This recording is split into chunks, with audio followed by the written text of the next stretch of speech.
Oi, pessoal. Eu tô gravando esse vídeo para ilustrar de uma maneira lúdica e mais concreta algumas colocações que eu fiz no vídeo anterior, que fala sobre o perdão. E eu tô fazendo a partir de algumas reflexões e questionamentos que eu recebi, que foi bastante interessante, né? E aqui eu vou colocar uma situação que é uma simulação, é uma possibilidade. Qualquer semelhança com a realidade é mera coincidência. Cada caso é um caso, né?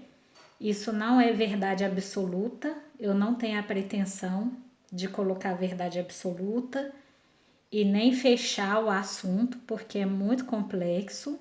Isso é só uma ilustração para clarear um pouco mais algumas colocações que eu fiz. Então, eu tô colocando aqui um casalzinho, a Maria e o João, né? E quando a Maria e o João se casam, na verdade, quem tá casando é o sistema da Maria com o sistema do João. Então, são dois sistemas bastante complexos, né? Com seus problemas, com suas forças, né? E com tudo, né? Com a sua cultura, né? Com os seus valores. Cada sistema tem a sua forma. E aí, a Maria, ela vem de um sistema que é bastante complexo, né? Onde tem várias situações, né? De casamentos que não deram certo, né? Histórias aí de mulheres que foram eventualmente traídas, violência, né? Mulher que foi pegando laço. Quem não conhece, né? Alguém que tem uma história que fala assim: ah, minha bisavó foi pegando laço, né? Então, ela vem de um sistema onde existe uma dor aí muito grande do lado das mulheres e dos homens também, porque também quem provoca dor também tem a sua dor, né? E aí tem uma frase do Bert Hellinger muito interessante que fala que onde mais tem problema é onde mais tem amor. E existe uma diferença bem significativa entre amor cego e amor que vê, né? Amor em ordem, amor em desordem. São termos que ele coloca que são bem interessantes. E por amor cego, a Maria, ela traz com ela uma carga, tá aqui, ó, atrás dela. É inconsciente para ela, ela não percebe. E essa carga tem a ver com a raiva que as mulheres trazem dos homens desse sistema.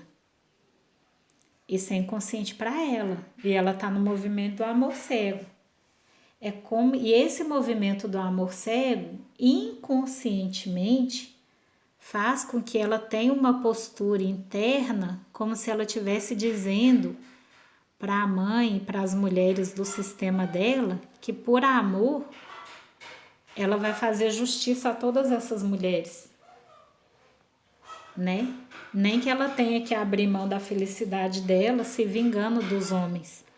E fazer de consciência tranquila, porque é o movimento que ela tem de pertencimento, né? E para honrar essas mulheres.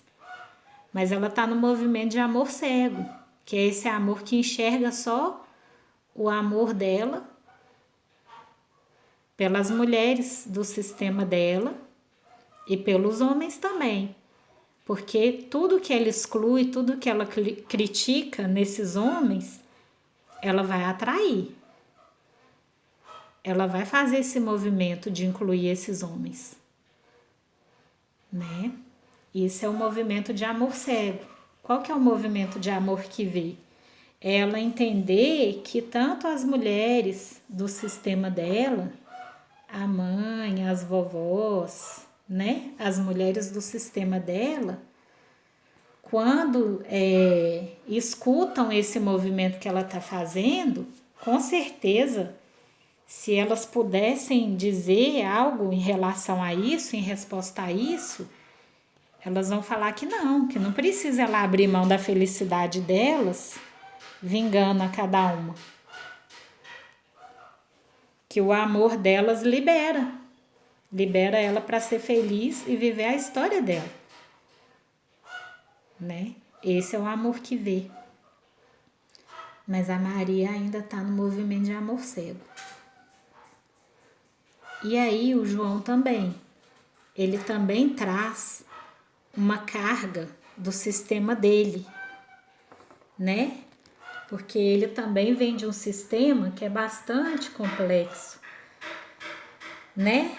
Os pais aqui não vivem bem, eventualmente ele tenha tomado as dores aqui, ora, né, defendendo um, ora defendendo o outro, né? O vovô paterno também traz uma questão aqui, né? Provavelmente ligada a algum antepassado. O vovô materno se envolveu com uma outra mulher e eventualmente a mãe também tomou as dores, né? Eu tô colocando aqui várias situações hipotéticas.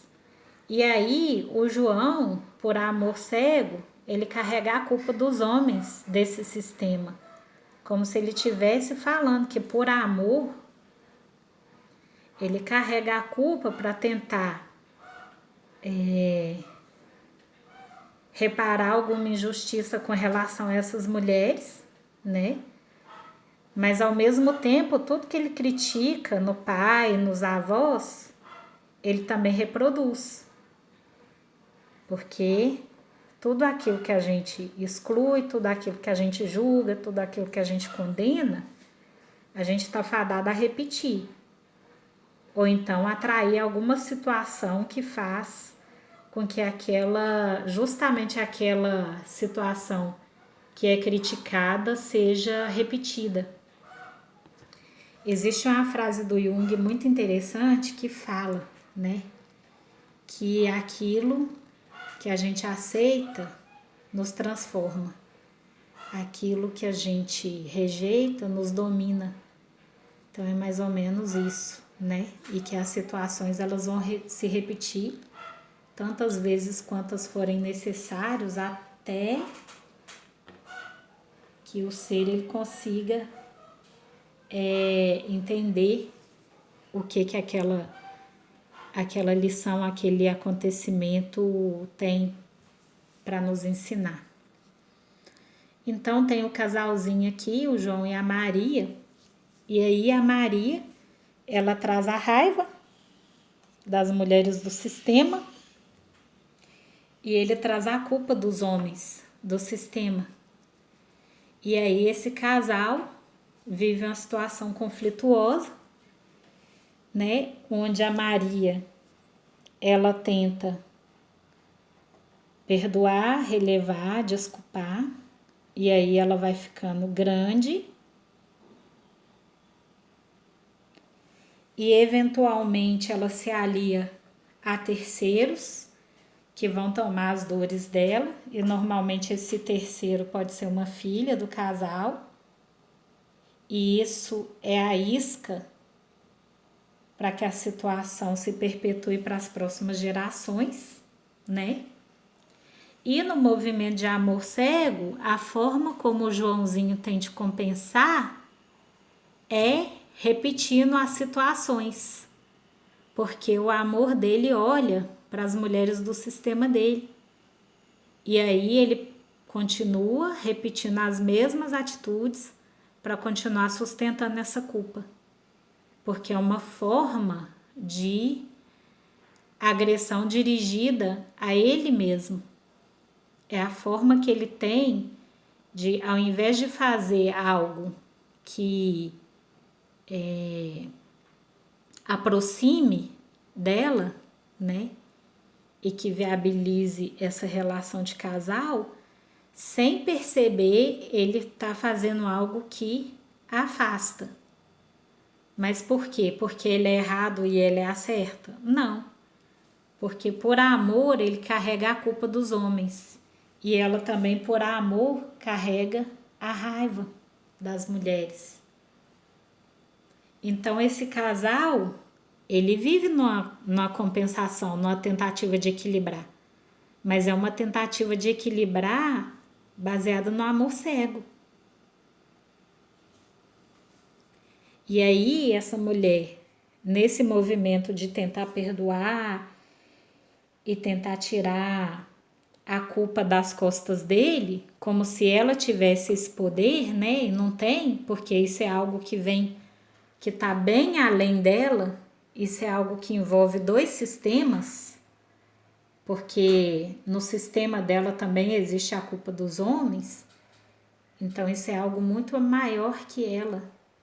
E ela tenta se colocar como grande para tentar dar conta. Então aqui, né, quando a gente fala de um nível de consciência mais profundo, não existe vítima, não existe culpado. Os dois estão sustentando uma situação porque um está a serviço do sistema do outro, através do amor cego.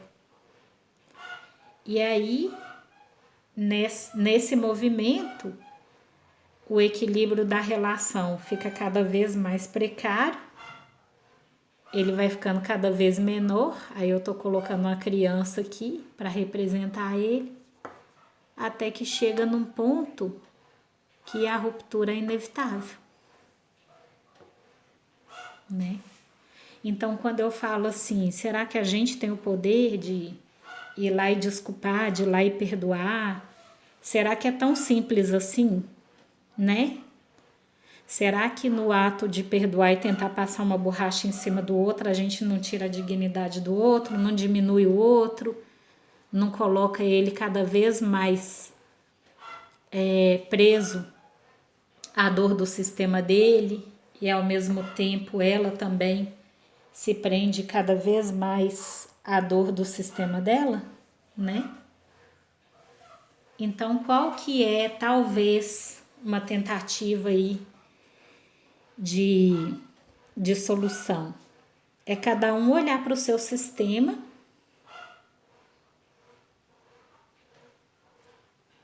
né? E entregar, aí eu vou colocar aqui o João como adulto, e entregar para os grandes aquilo que é dos grandes, né? É entregar para os grandes aquilo que é dos grandes. Porque se o João tiver coragem de olhar para o sistema dele,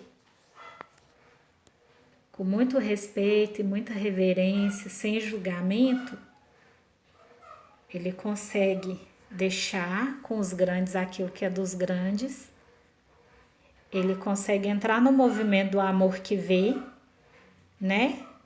Dos homens que, né, os antepassados, que certamente, se puderem dizer algo, vão dizer para ele que ele não precisa carregar a culpa de ninguém, né? Que ele não precisa, que cada um dá conta de carregar a sua cruz, que ele não precisa abrir mão da felicidade dele, que a vida chegou para ele talvez por um preço muito alto, ao preço de muita dor, né? E que o melhor que ele pode fazer é seguir a vida dele, tomar a vida dele e fazer algo de muito bom com ela. É dessa forma que cada um do sistema dele vai se sentir reconciliado, né? Pegar a força do sistema e conseguir ir em direção à vida dele, né? E deixar com os grandes aquilo que é dos grandes. Ele não precisa carregar a culpa do sistema para tentar equilibrar a situação. Da mesma forma, a Maria também Ela não precisa, né, carregar essa raiva dos homens. Ela não precisa abrir mão da felicidade dela para vingar as mulheres ou fazer justiça às mulheres. É deixar com o outro o que é do outro, no movimento do amor que vê. E talvez com esse movimento de olhar, cada um olhando para o seu sistema, eles conseguem caminhar em direção a uma relação onde o equilíbrio entre dar e receber vai possibilitar a continuidade de uma maneira mais harmônica. Então, quando eu falo da questão do perdão, a questão de simplesmente ir lá e desculpar, do equilíbrio entre dar e receber, eu estou falando de uma coisa muito mais complexa. E talvez, se a gente conseguir olhar para essa complexidade com respeito e sem julgamento, a gente consegue encontrar uma solução mais viável, uma solução mais equilibrada, mais apaziguadora para os relacionamentos. Então é isso, eu espero ter ajudado e os comentários são muito bem-vindos. Um abraço aí para vocês.